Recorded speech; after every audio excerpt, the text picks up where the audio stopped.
One of my favourite tips from Ayurveda from winter health is actually it's a good time to have sex.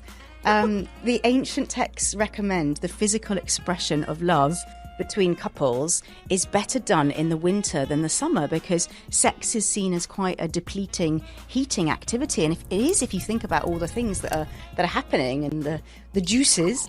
So I love the idea after your lovely roast and maybe a glass of mulled wine and you've had 100 steps is that you cozy up and have some intimacy.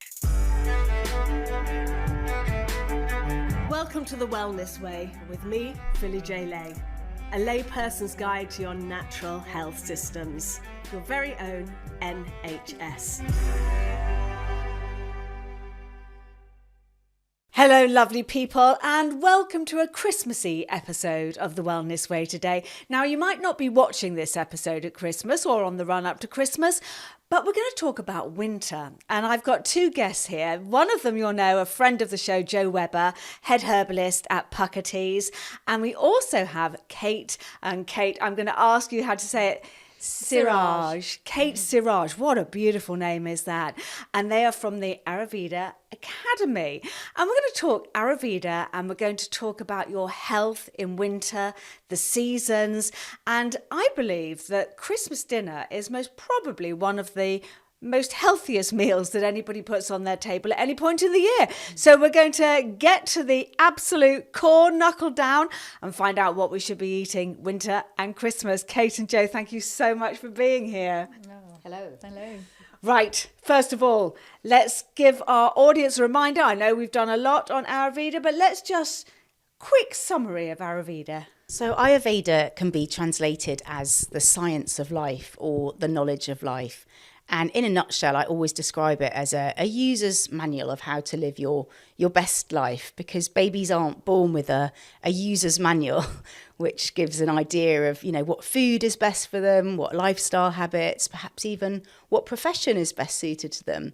But Ayurveda does have this wonderful science which sees that we're all different. We're all interconnected, and I know you feel quite passionately about that too. Very passionately. Our own health and our health of our friends, our neighbours, and that of the planet as a whole. And that we have to dance to the rhythms of life, whether it's daily rhythms, seasonal rhythms, or the life stages. So it's a wonderful science. It really is. And it's kind of the great-great-great-great-great-grandmother of all medicines, isn't it? It's over 5,000 years old. Kate, can you tell us about the elements? Because there are 5 elements that are kind of quite crucial. So run us through them. Yeah. And the elements, as you say, they're crucial. That's a lot of the basis of Ayurveda is all based on how we look at ourselves and the world around us through the lens of these 5 elements. So the 5 are air and space, fire, earth and water. So there are different traditional systems which have look at things in slightly different ways, but this is the way we look at them through these lenses. And we are all made up of all of these elements. No one person is lacking any of those elements, but we all have them to a different degree. So there'll be someone who maybe, like we have in our modern, way of speaking, we'll say, someone's a bit more earthy or it's a bit more airy, and that's something that's really been sort of really conceptualized in Ayurveda, that we have got these different temperaments, these different constitutions, which are based on these elements. I think that kind of sums up the elements. So Jo, I'm going to come back to you now, my lovely. Let's talk about the doshas, okay? Because I'm not going to lie, I find the doshas quite confusing, okay? And people are going, are you kapha? And I'm going, I don't know. I can kind of figure out if my skin is feeling a bit dry. But how do you really understand your doshas? Yeah, it can be a little bit confusing. I always describe Ayurveda like peeling off the layers of an onion. And it's not all obvious straight away. So you definitely have to keep peeling off the layers of the onion. But essentially, if you look at 3 main groups of people, we've all got 5 elements, as Kate outlined. So we've all got 3 doshas in that Vata dosha, more of the airy space one, And then Pitta dosha is more of fire and a little bit of water. Yeah, I know I'm Pitta. I think to have got this podcast off the ground and be doing what you're doing, there's some fire there, Philly. And then Kapha dosha is more water and earth. So what does that actually mean? So a person who is predominant in Vata, i.e. air and space, they're just more naturally cold, rough, dry, airy, subtle, clear, those sorts of qualities. So they need more warming, oily, nourishing and grounding, because Ayurveda works on like increases like. So to balance, we need a little bit of the opposite. A Pitta person, so perhaps someone like yourself, I'm also a little bit of a hot blood, we're more fiery, sharp, pungent, those sorts of qualities. We need cooling, calming, a little bit of heaviness and a little bit of moderation. And then Kapha predominant people, more watery, earthy, they're like the oak trees. They're strong, steady, stable. They're naturally quite nourished and oily. So they need more of the rough, dry qualities to sort of stimulate them a bit. So we can immediately see how one person's perfect breakfast, like a bowl of steaming porridge, might be great for, say, a Vata person, but not so good for a Kapha person. And it is so helpful. It really empowers people. Once you know a little bit, you can really start to see, we say putting on your Ayurveda glasses and starting to see what's right for you. Sorry to interrupt this podcast. Why don't you come and sign up to my newsletter at phillyjlay.com, where we can keep connected and we can talk about lots of things going on in the world. You will also get my free manifestation meditation so you can become a shit-hot manifester too. Don't forget to like, subscribe and share. And turn your notifications on so you never miss an episode. Thank you. Yeah, I think it's really important, and I've said it many times on this show and I'll say it many more times. We are all a study of one, and we have to find out what's going on in our body at each time of the year and address it, and through my whole healing journey, I've had to change everything that I've done, and sometimes something feels right and sometimes another feels right. And you just have to learn. And I think the doshas have been very instrumental in helping me discover what I need to do that season. And I always look at it in the seasons now. And so I'm going to come to the seasons now because we're on the run up to Christmas. And Kate, you're looking really Christmassy in your red jumper. Thank you so much for wearing red. I did think about it, but I got there first. You got there first. So we're coming into the winter. Let's talk about what this actually means to the body and what we can do to start prepping ourselves for hibernation. Yeah, absolutely. And I think just one other thing, just on the dosha as well, that was going to be relevant as I talk about winter, is that we all have this constitution, which is our sort of healthy, happy place, where we're in balance. But we also are all prone to imbalance. So we're also prone to things going out of balance. So for example, I am maybe a bit more air, but sometimes I might get an imbalance of one of the other doshas. And that's when you were saying how sometimes you find it complicated. It can be that because you think, oh, but I'm all like this, but I was like this, and what's right. And so it's understanding really the most important thing is about where you are now. So if you have if you're kind of experiencing lots of air at this moment, then that's the thing to work on. And so as we come into winter, the season gives its own characteristics to us as well. It kind of the qualities of what's going on outside obviously has an effect on us. So as we've coming through autumn, there has been a rise in the air element actually, which kind of started to dry out during summer, comes into autumn, you get more of the air element. It's getting colder, which also makes that more. And that's sort of early winter, you've got quite a lot of that, the Vata happening. But then throughout the winter, you actually really going more kapha becomes more aggravated, or it can become more of a kapha time. And so that coldness, either way, whether it's the vata or the kapha, it's the coldness really needs to be counteracted. And so as we come into winter, there's lots of things that we can be doing to help. And a lot of those revolve around the idea of warmth and nourishment, and really not running out and trying to do some sort of detox or some sort of cleanse, actually just taking a bit more rest. and looking after ourselves. So there's lots of aspects to that, but really looking at what's going on outside then helps us to understand what we need to look after. So if it's getting colder, we might want to be warmer. If it's getting drier, we might need to then look after ourselves with a bit more moisture, whether that's oil on the outside and on the inside, whether it's more hydration. And if things are very blustery and windy, well, then we might want to get more still and more steady and calmer. So always using those opposite qualities to counteract what's kind of going on in the world around us. Basically, you're always trying to get back to balance, aren't you? Your balance. Your balance. Absolutely. That's it. And everybody has a different balance. Yes. But you have to find your balance. And so you can just use these elements and these different techniques of Ayurveda to bring you back into balance. Now, I noticed you brought up there that detox. And now we're coming into winter, and a lot of people, we're going to go into the 1st of January, and people are going to start their New Year's resolution. I say New Year's in inverted commas. New Year's resolution and their detox. Joe, let's talk about detoxing in January.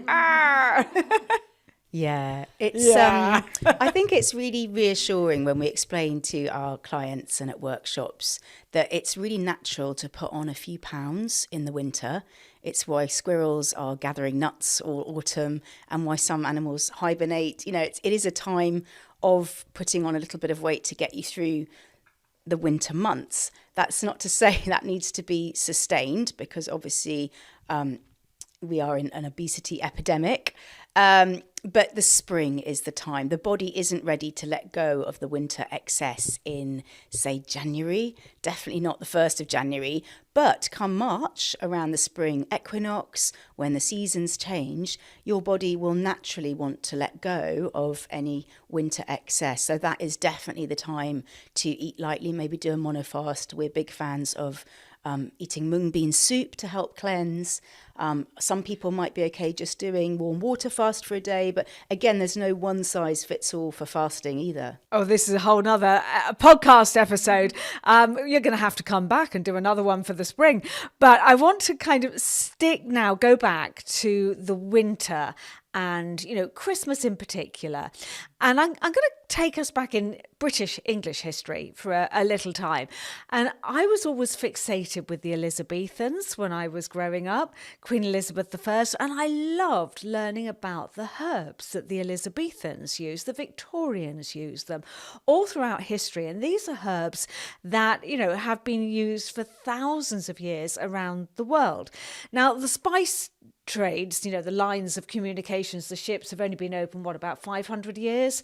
And there are plants that we grow here in Europe that you can use that are just as good. But let's go with the big hitter plants that is so important to bring into your diet over this period of time. Shall I pick this one up? Yeah. I love that period of history as well. And I think it's really amazing to think back how herbs like black pepper and ginger were once worth more than gold, weight by weight. Nutmeg as well. There's some wonderful historical novels around this period as well. Because they were so valued, because they made food taste good, even when it was maybe a little bit off, pre-refrigeration, but also because it had health benefits. And you're right, we can grow things like thyme, rosemary here, but we can't really grow ginger, turmeric, nutmeg, black pepper, the ones that need the real heat of the tropics. And the real value of these spices is that they add that warmth to help digestion. So Kate was just talking about countering the cold dampness of our British winter with warmth. And those spices really help do that at a time when our digestive fire might need a bit more support to eat the heavier winter foods, like things like root vegetables. So the summer's more about the lighter foods, maybe more leafy foods. And then it's the roots in the winter. So, yeah.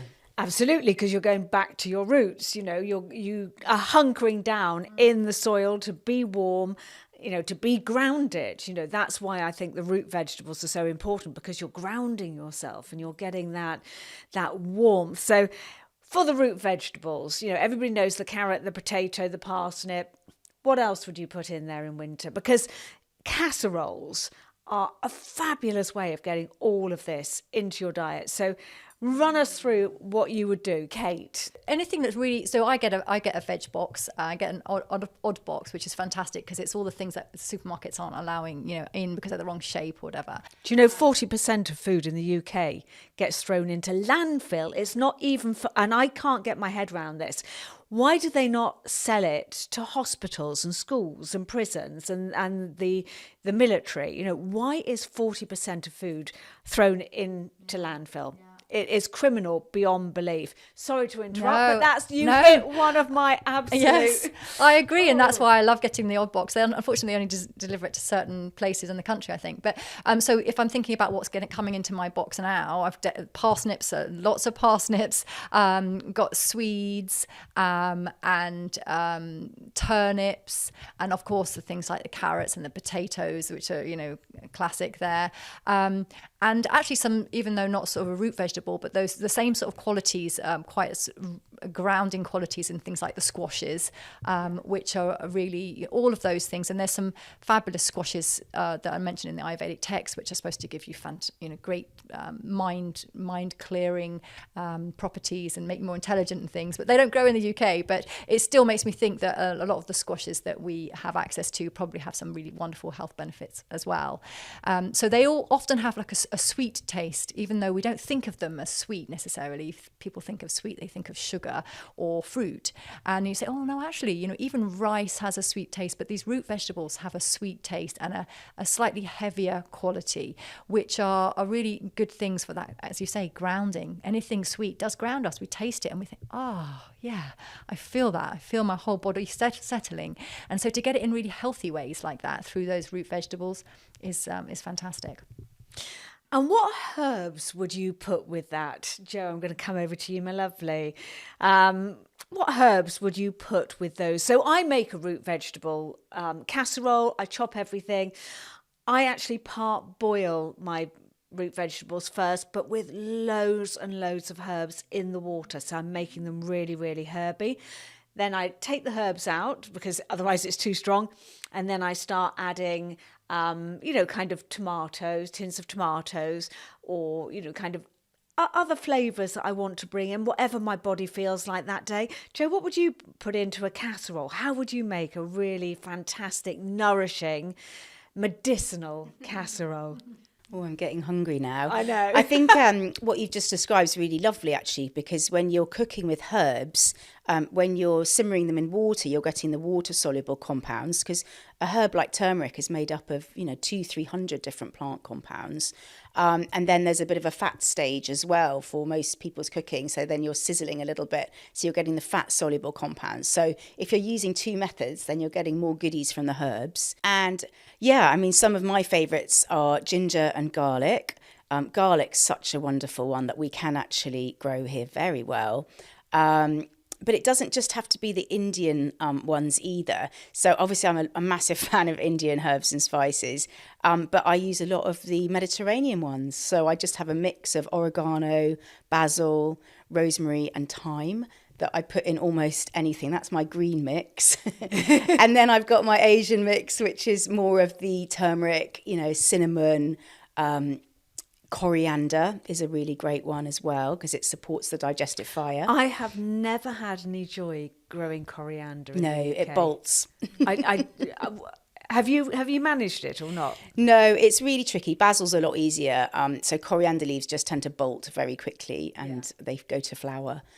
So that is one I just find my local Asian store and go and buy big bunches of it. Okay. I do try and buy organic if I can, but sometimes, it's not always possible. We're going to talk about organic because it's incredibly important. So many of our crops are sprayed to death, literally to death, like wheat, with glyphosate and everything. We've, just had a really sad month, November, in Europe, where the European Parliament have just given another 10 years license on glyphosate, which is tragic for our soil.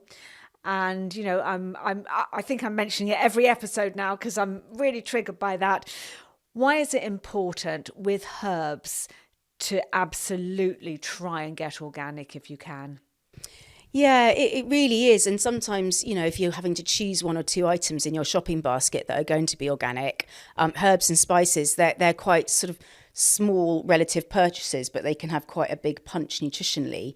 But actually, Helen Browning, when she was asked this question, someone said, which item in my shopping basket should I buy organic? I was expecting her to say meat. But she actually said wheat products, so bread, biscuits, exactly for the reason you've mentioned, because of the glyphosate spraying. And that if you switch to organic wheat, then that is how you can have the biggest impact for the least amount of pennies. So I'll just share that one. But herbs and spices, the good reason if they're organic is means they haven't been irradiated, they obviously haven't been sprayed, and they haven't got binders and fillers and lots of other things, because organic regulation also is a bit of a quality filter as well, beyond what's sprayed. And so it's good for the planet. Some research the Soil Association did so that there's 50% more biodiversity on organic farms than non-organic farms, which for me is a clear win-win situation. And there's other research that's really clear showing organic food has up to 60% more antioxidants, things like polyphenols, other great nutrients than non-organic food. But we need a lot more research like that. This is really important, because I know so many people that argue and say, no, there's lots of studies, organic isn't any better for you than non-organic. But it is, isn't it? And more importantly, it is better for the planet, as you said. And I've just interviewed Zach Bush, MD, and we're talking about the soil and the fact that, once our soil dies, that's it. We're dead. There is no way that we can survive on this planet without soil. And, we're killing it. Yeah, there was this wonderful quote, because I thought, the whole thing about topsoil, I didn't think Ayurveda talked about that. And then I was reading Isabella Tree's book, Wilding, and I shared it on our social, didn't I? There's this wonderful quote in the Vedas from 5,000 years ago saying soil is everything. Look after the soil. Soil is life. And because it didn't really come across when we were studying. But yeah, Ayurveda had that. Even 5,000 years ago, when they were living so much more sustainably, there was this still appreciation that soil is life, soil is society. That's extraordinary, because you wouldn't have thought that, I would have thought they were just taking their soil for granted, lovely, nice soil, I'll plant my vegetables or my fruit or whatever. But they actually understood it. And, we've had 5,000 years, and the last 50 years, certainly, and a bit longer, we've just trashed it. And I want to come back to organic for one moment, because there's a little shop in Barnes, and I'm going to give them a shout out, Two Peas in a Pod, because I love those guys. They sell the most beautiful food, and they get as much organic in as they can. It's not all organic, but they do as much as they can to keep a shop running. And sometimes I walk in there and there's organic ginger, and I just go, where's the ginger from? And they go, China. Okay, I'll leave that one then, because I actually don't think, and I have to be careful what I say here. You have to be very careful with other countries when they label things organic. Would you agree with that? I'm sure that must be the case. I wouldn't know country by country, but we all have different standards on so many things, like animal welfare and what it takes to be organic, and what it takes to what things, quality control. So yes, I think knowing it's coming from more locally is always going to be reassuring. Well, I can't get my ginger local, but I get it from Peru, because out of all the research I've done. So every time I kind of walk in and go, where's it from? And they'll go, oh, it's from Peru. And I go, right, fill my bag. And then I throw it in the freezer. Do you freeze your ginger? I'll sometimes freeze ginger, but turmeric even more. I freeze the fresh turmeric, because that's really hard to get hold of, I find. So that's a good one to sort of top up. I mean, in Ayurveda, there's a sort of mixed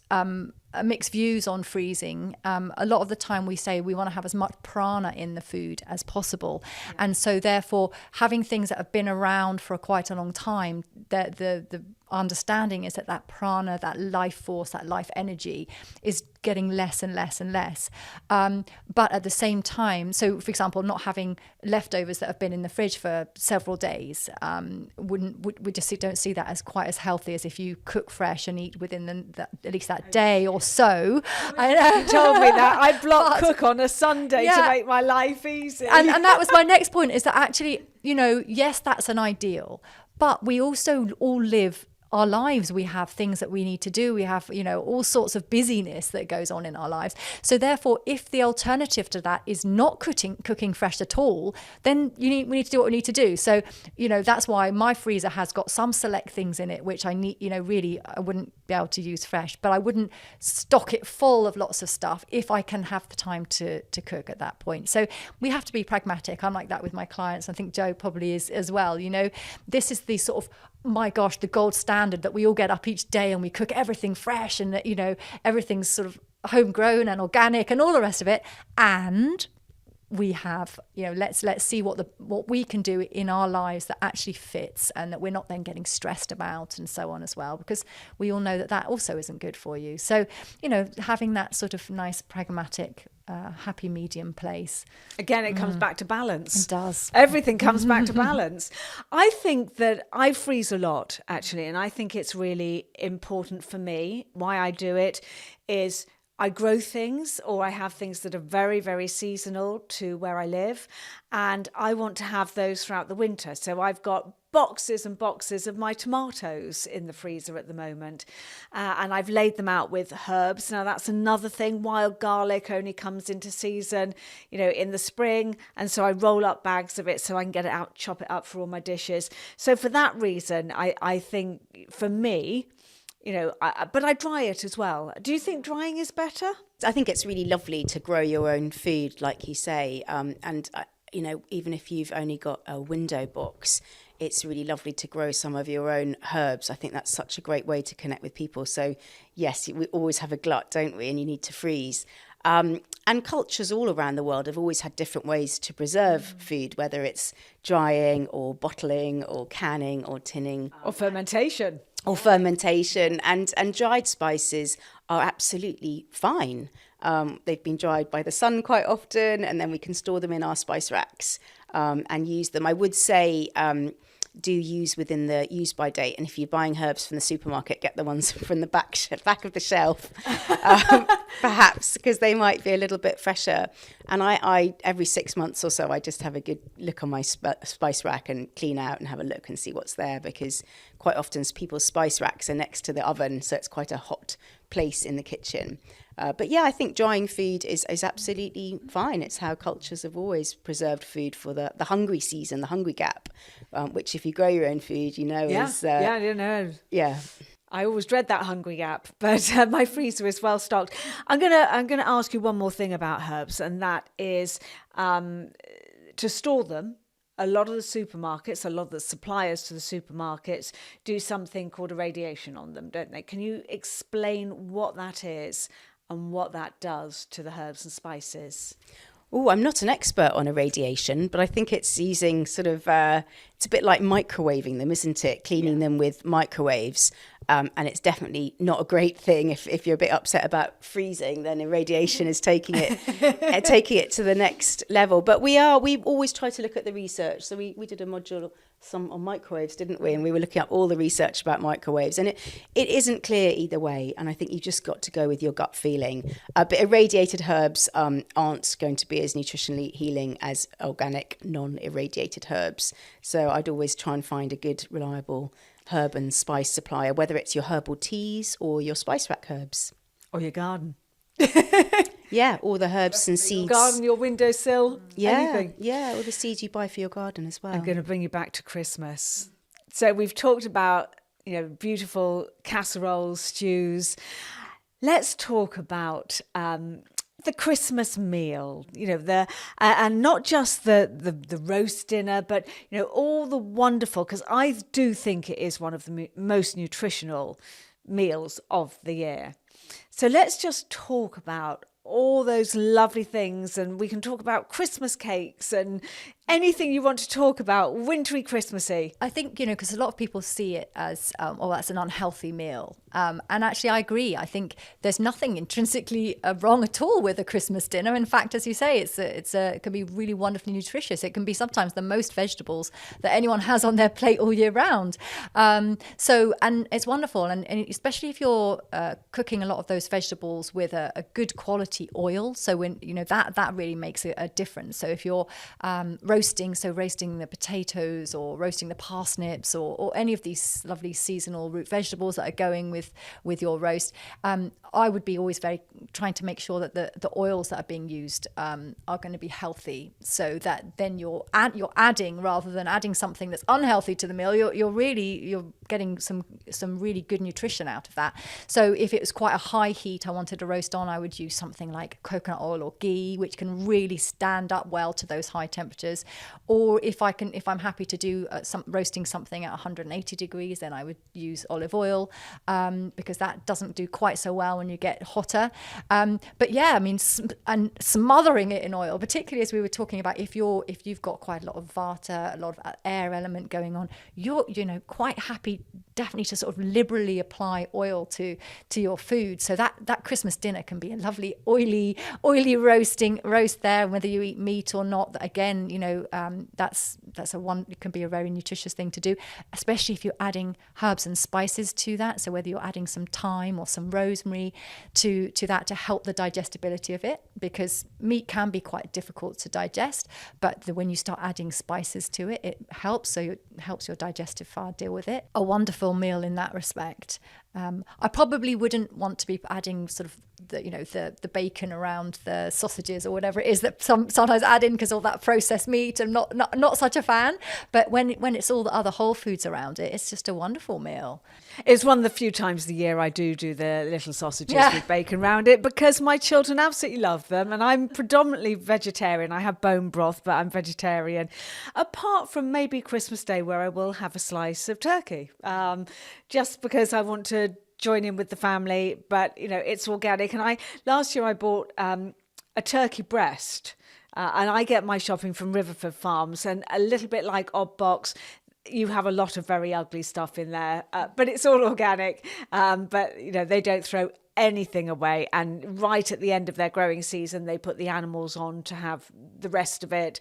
All the crap that's going into the vegetarian stuff, I'd rather they actually had good organic meat. Do you two eat meat or not? I eat organic chicken once a week and fish once a week. And I've got 3 children. We've got 6 kids between us. So I think that goes, we used the freezer a lot less 15 years ago than we do now. But I've done a lot of thinking about this. I studied human sciences at university, and there's no culture around the world that's been vegan for long term. So I do very much adhere to the idea that bone broth is used by all traditional cultures around the world, and a little bit of meat, a little bit of fish are very nutritionally dense sources of protein, particularly for vata types who do need nourishing and grounding as well. So yeah, chicken probably once a week and fish once a week. And again, that same sense of, people often think that Ayurveda is a vegetarian science, and it's not. But the idea with meat is that it's looked at as a medicine. As are a lot of things. So, food is medicine. So if you're just sort of eating it mindlessly, just having lots and lots of it, it might not be so beneficial. But actually eating it and really being aware of it and noticing what it does for you, that it grows your tissues, it grows your muscles, it's grounding, and it's good for your vata, then it's a really useful thing. So meat soups are advised in Ayurveda for convalescents and people who have muscles are going, or they're wasting in some way. It's even used internally in different parts of the body. It's really used. Do you really want to go into that? Run that by me. You can't just say that and then skim over it. What do they? So obviously you can eat it, yes, but there are a lot of ways of doing different enemas in Ayurveda, and they will actually use that meat soup, obviously the liquid portion of it, as an enema as well. Very strengthening. Never knew that. Yeah. I'm a massive fan of coffee enemas. Never knew you could do a meat one. Yes, all sorts. There's so many. You can use all sorts. They sometimes will use.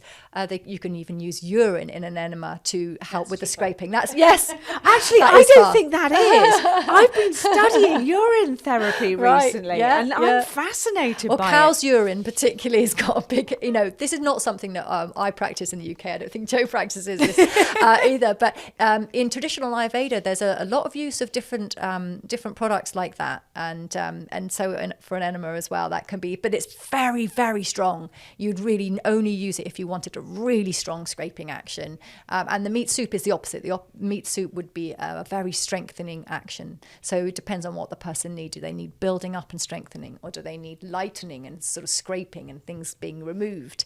So that would be the difference in that. So enemas were absolutely a part of Ayurvedic medicine, wasn't it? Absolutely, a very big part, yeah. Yeah. And they were in the 1970s, the Merck Manual used to talk about them for detoxing the liver. They were the number one, coffee enemas were the number one liver detox. So these have been around for years, and people don't really talk about them. And so as we're coming up to Christmas, I say, why don't you buy your mum a coffee enema kit? But that's just a little joke there. But they are incredibly beneficial to the system. But the Ayurvedic system actually works around all the different things you can do for the body. So it's not just the mouth, the bottom, the skin, it's the whole system of it.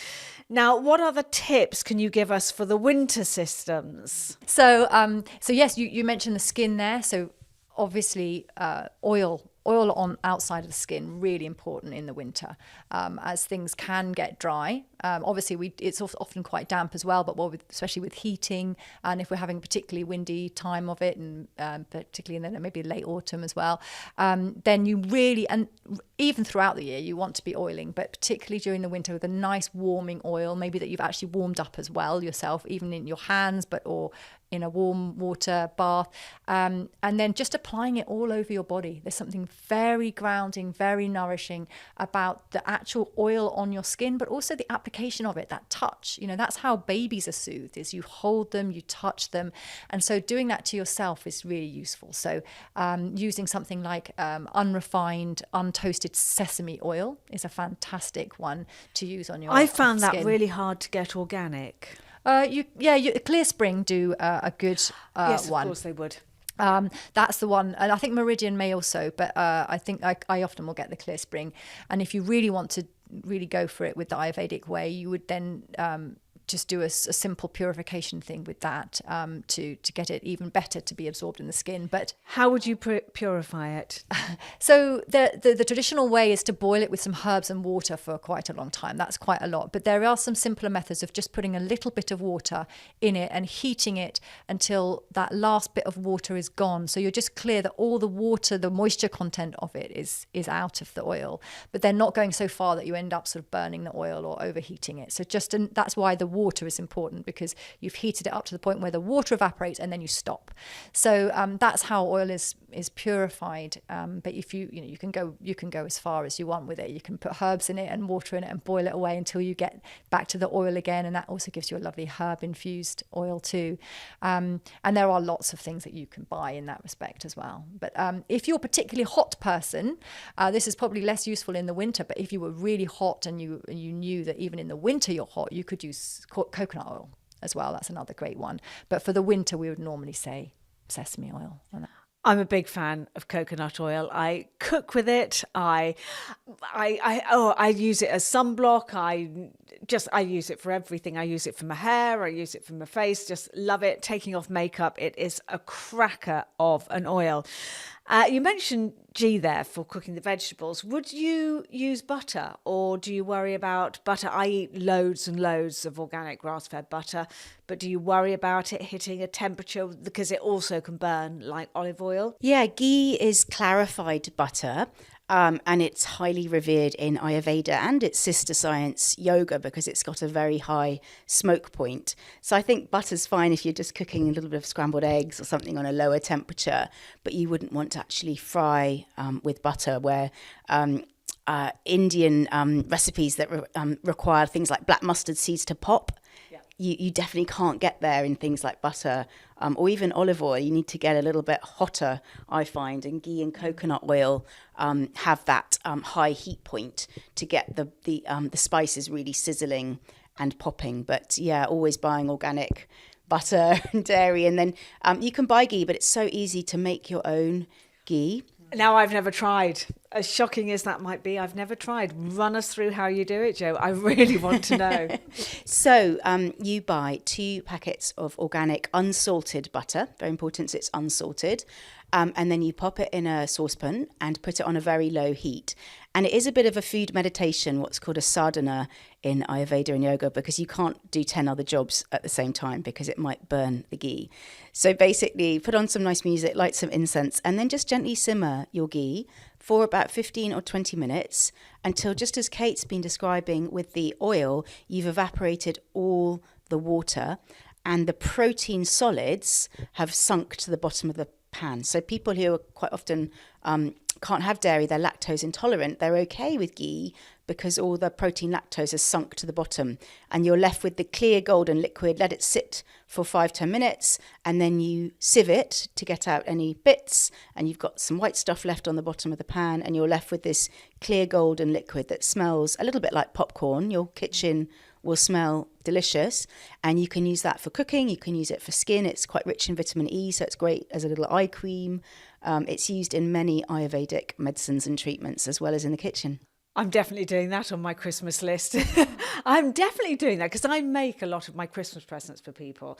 So I give out my herbal teas, and I'm a mad, passionate fan of herbal teas, as everybody who knows me knows. So I do herbal teas and make soaps. And I'm now going to try my ghee and do little pots of that, because that doesn't sound too hard. And I love the way you say it's kind of cooking meditation, because cooking should be meditation. You should, we've lost that art of giving gratitude and connecting our senses together with our food. And it's quite extraordinary. I'm writing a cookbook at the moment and you'll be in it because this episode will be in it. So it's the wellness way, and it's going to be So Grow Eat Clean. And I'm giving people links to the podcasts on food and growing and everything. And it's very hard for me to write a cookbook because I've discovered I've never used a recipe in my life, and I never will. But I've learned the principles of cooking from my mum, and I've learned all the things to trust my gut about to make a flavour better, and to learn to blend. And you spoke last time you were on the show, Jo, about licorice being in herbal teas, about how it's just a really good blender, isn't it? What would you say is your best blender for a good cookery dish for Christmas? Love. Oh, that's perfect. It really is. I was thinking when Kate, when you were describing why Christmas dinner is such a lovely meal, and I was just also thinking how you could probably get 30 plant foods on one plate in one meal, because the herbs and spices are added. So if you have, 5 or 6 different vegetables, if you're having a nut roast, even better, because you've got all those nuts in there, but the herbs and spices, and then even the Christmas pudding's got some dried fruit in it. So, but I was thinking that actually one of the reasons why we might enjoy food served around Christmas is because we're with our friends and family. And sometimes it's a bit stressful cooking Christmas dinner, isn't it? But a lot of the time there's a lot of love in that cooking. Yeah. So I think that's why we enjoy it so much. But what's the most essential binder? Or maybe Kate has to ask that as well. I think Ayurveda talks a lot about the 6 tastes. So quite often in the West, we only talk about 4 tastes, but Ayurveda has sweet, sour, salty, pungent, bitter, and astringent. And there's umami now as well from the Asian tradition, which is an interesting one. So, but the 6 tastes are really unique to Ayurveda in that we're trying to get them all, not necessarily in every meal, but in a 24-hour period. And if we are eating a diet mainly of, say, wheat, tomatoes, and a bit of cheese, and maybe a little bit of potatoes or peas, then we're going to be lacking maybe the pungent, the bitter, the astringent tastes there, and we won't feel satisfied. We will snack an hour or 2 after a meal because our body's just craving some of those missing tastes. So for one meal, it might be the salty taste that brings everything together. Another meal, it might be the squeeze of lemon juice. But on our courses, we talk a lot about getting a good balance of the 6 tastes. And in a Christmas meal, I think you'll definitely be getting that, which is probably why it does fill you up till Boxing Day.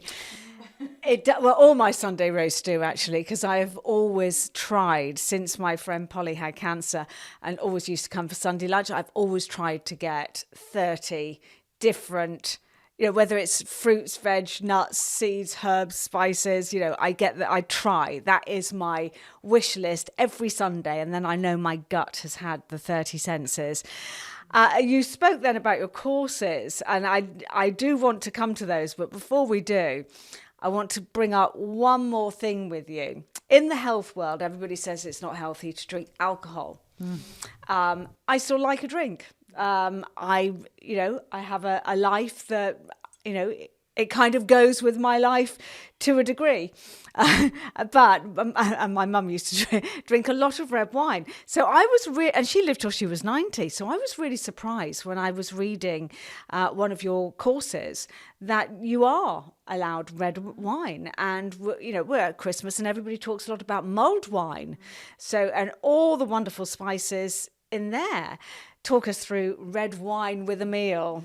Well, I mean, it's not even so much as red wine in particular as just alcohol for some different fermented wines. So they would make medicinal wines in Ayurveda, but also just gently fermented things. So our modern day sort of red wines would come into it, and it wasn't named so much as red wine, but those gently fermented wines. So not things like distilled spirits and things. But there's a whole lot of information given in Ayurveda about how to drink alcohol and all the description of what happens to you when you do. And it's definitely not something you shouldn't do, which is wonderful, as you say. But it's also when you do read about how it's useful or how it's to be drunk, it's actually really quite interesting, because first of all, it should always be drunk with other people. So you should be in company, which actually now we look around and actually you would probably think, yeah, that's probably a good idea that we're with people. And actually some suggestions like only ever really drunk once you've meditated or prayed, which, okay, that might be seeming a bit extreme, but actually it's all about the state of mind that you go into when you have your glass of wine. So you're not kind of going, oh my God, I've had an awful day. I feel really stressed out and angry. I'm going to have a glass of wine to stop that feeling and to numb it down. It's actually a kind of rejoicing in life. It's like, okay, I've meditated, I've done some praying or from reflection or looked out the window, had a bit of a connection with the world or with nature. And now I'm going to have a glass of wine to enjoy. And to taste and to have the effects of, and that's a kind of different way of coming into drinking alcohol, and then there's a sense that it's also said that it's a nectar. So when you have a small amount of it, it's a nectar, and then you go beyond that and it becomes a poison, which I'm sure we've all experienced. But yeah, just having it as a nectar and then saying, okay, the nectar's probably going to turn to poison soon. So that's where I will stop enjoying. So yeah, definitely enjoying your glass of wine with your Christmas meal. And yes, having it with food is another thing that is definitely really, really important, not to be, or after food at least, not by itself on an empty stomach. So it's perfect for your Christmas meal. Talk us through, Jo, what herbs or spices you would put in mulled wine. Anything you fancy, really. I'm a massive fan of ginger. I find it makes most things taste more delicious. It's known as the universal medicine in Ayurveda. I put in some cinnamon, cardamom, some star anise that you put in our lovely tea earlier. And maybe a little bit of black pepper as well, just to add a little bit of the... I've never done that. Yeah, just a little bit. And then obviously people put in orange slices. But I think ginger is my favourite one. And can we talk about foot baths? Yes. As well, because some people get things like Raynaud's syndrome in the winter, and particularly Vata types may get really chilled, particularly if you're working from home and you're not moving as much. So ginger you can actually drink as a tea. You can put in your food, but you can also put it in a foot bath. And our grandmothers or great-grandmothers would have done mustard foot baths in this country, because that is our pungent spice. We can grow mustard and horseradish here, which have slightly fallen out of fashion. Oh, I love my horseradish. Yeah. I still harvest it fresh. Wonderful. I've got a couple of spots, one locally to me here and one on Putney Common.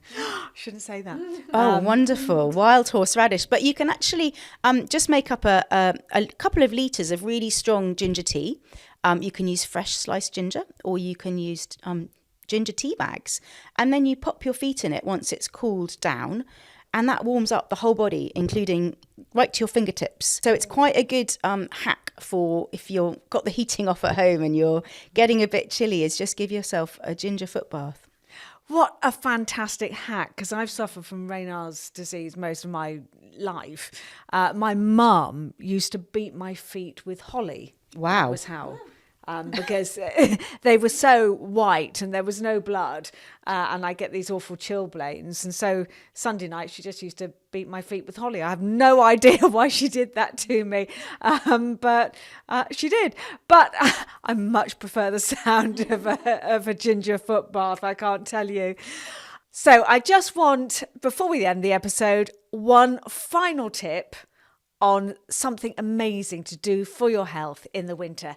Kate, let's start with you. Yeah, I think I would say get out and walk in the morning. There's so much information now about circadian rhythms. It's something Ayurveda has been talking about for thousands of years, really getting ourselves in tune with the daylight, with the sun.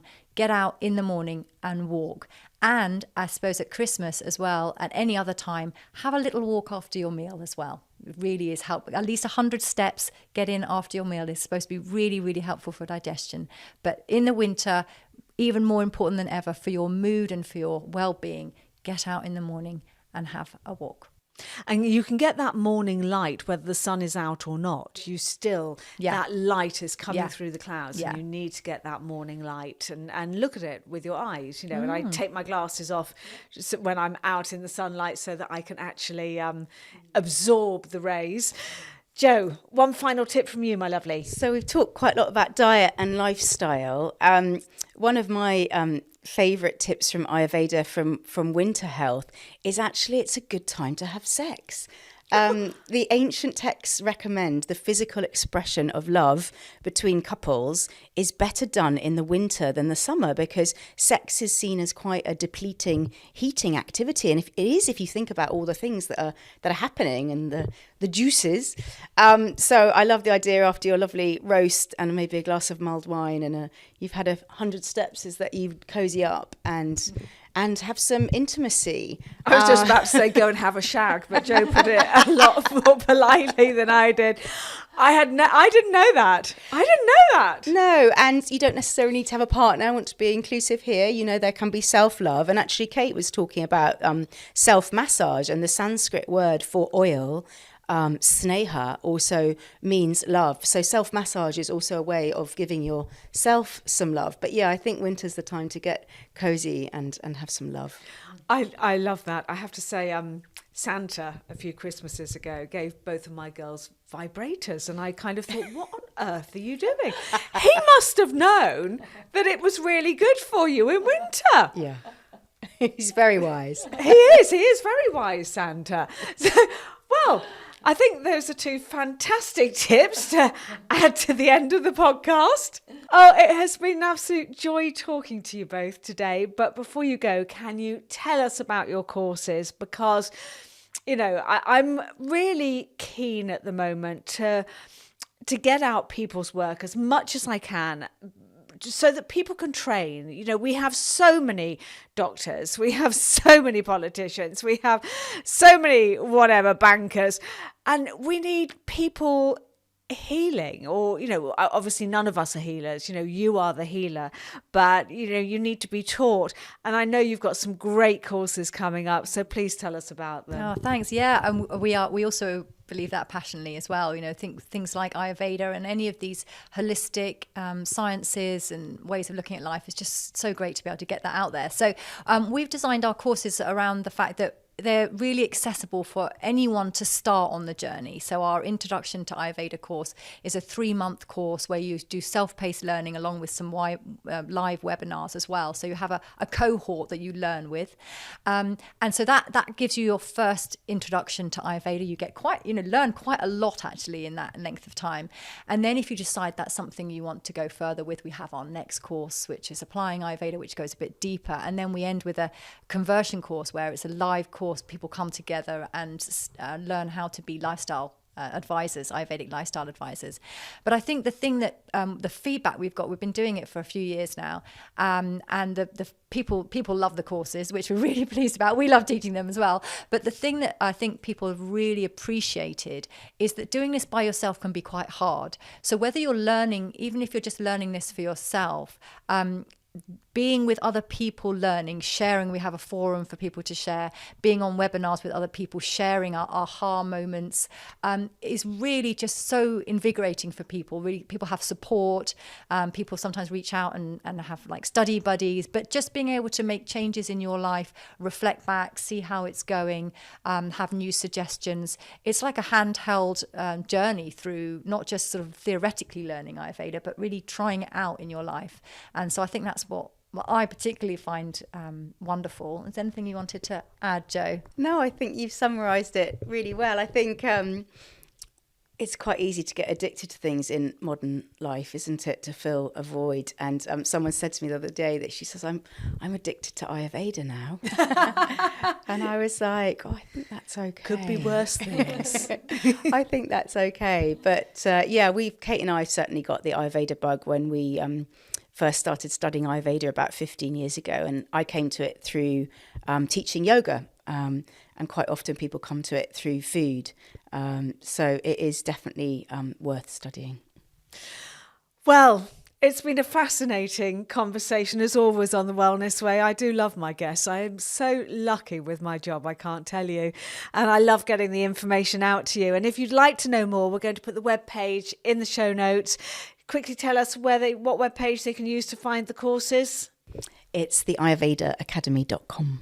AyurvedaAcademy.com. We'll put them in the show notes. Jo, Kate, thank you so much. Please come back in the spring and let's start detox, ready to get out there on the spring equinox. If you're happy to, that would be lovely. We'd love to, Philly.